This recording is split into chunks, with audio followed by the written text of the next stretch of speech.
நீ எதற்காக இந்த பூமியில் பிறந்தாய்? இந்த கேள்வியை உன்னுடைய வாழ்க்கையில் நீ கேட்டுப்பார்.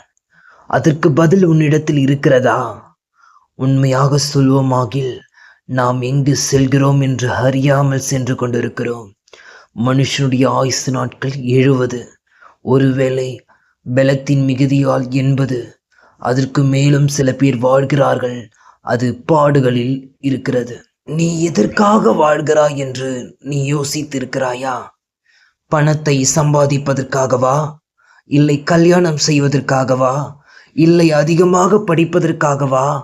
இல்லை பாவத்தை செய்வதற்காகவா? எதற்காகத்தான் இந்த பூமியில் வாழ்கிறாய்? அருமையான பிள்ளையே, இந்த வார்த்தை உன்னுடைய இருதயத்தை தொடுமானால், இது தேவன் உன்னிடத்தில் பேசுகிறதான வார்த்தையாயிருக்கிறது. ஒரு காரியத்தை உங்களிடத்தில் சொல்லுகிறேன். ஆதியாகமத்தில் படிக்கும் பொழுது, தேவன் ஆதாமை மண்ணினால் உண்டாக்கி ஏதேனில் கொண்டு வந்து அதை பண்படுத்தவும் காக்கவும் வைத்தார்.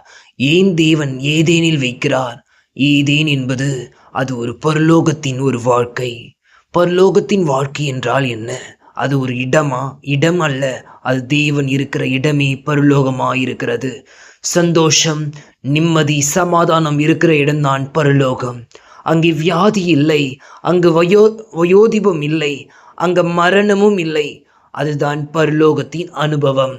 ஆனால் அவன் கீழ்ப்படியாமையின் மூலம் அவன் ஏதேனிலிருந்து துரத்தப்பட்டு, அவன் எடுக்கப்பட்ட மண்ணை பண்படுத்த தேவன் அவனை துரத்தி விடுகிறார். ஆனால் தேவனுடைய நோக்கம் அவன் மீண்டுமாக ஏதேனுக்கு வருவது.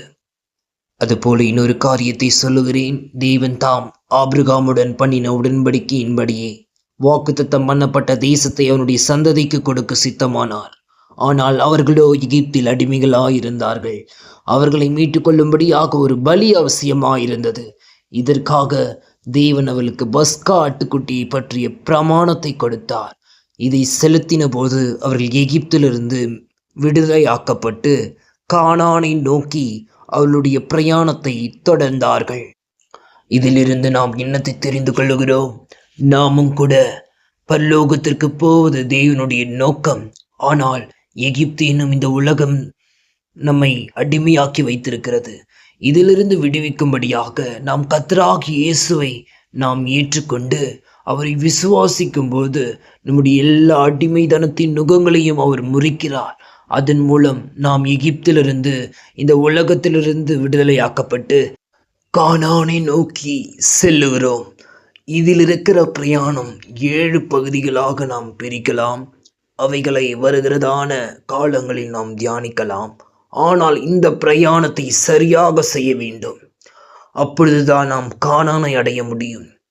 கர்த்தராகிய இயேசு கிறிஸ்துவை நீங்கள் விசுவாசித்து தேவனுடைய ராஜ்யத்தை தேடும் பொழுது உங்களுக்கு உலகத்தின் கவலையாயிருக்கிற எல்லா தேவைகளும் உங்களுக்கு கூட கொடுக்கப்படும். இந்த செய்தியின் மூலமாக உங்களுடைய வாழ்க்கை மலரட்டும். நீங்கள் பிறந்தது உலகத்திற்காக ஜீவிக்கும்படியாக அல்ல, தேவனுக்காக ஜீவித்து தேவனுடைய ராஜ்யத்தை சுதந்திரிப்பதற்காக. அன்புள்ள பிதாவே, எதற்காக பிறந்தோம் என்று அறியாமல் ஜீவிக்கிற இவர்களுக்கு தெய்வ ஆலோசனையை தந்திரே, அதற்காய் ஸ்தோத்திரம். தேவனுடைய ராஜ்யம் புசிப்பும் குடிப்பும் அல்ல, அது நீதியும் சமாதானம் பரிசுத்தாவினால் உண்டாகும் சந்தோஷமாயிருக்கிறது என்பதை இவர்கள் அறிந்து கொள்ளட்டும். இவர்களுக்கு இரட்சிப்பை தாரும். இயேசுவின் நாமத்தினால் ஜெபங்கேளும் பிதாவே, ஆமேன். கர்த்தருக்கு ஸ்தோத்திரம்.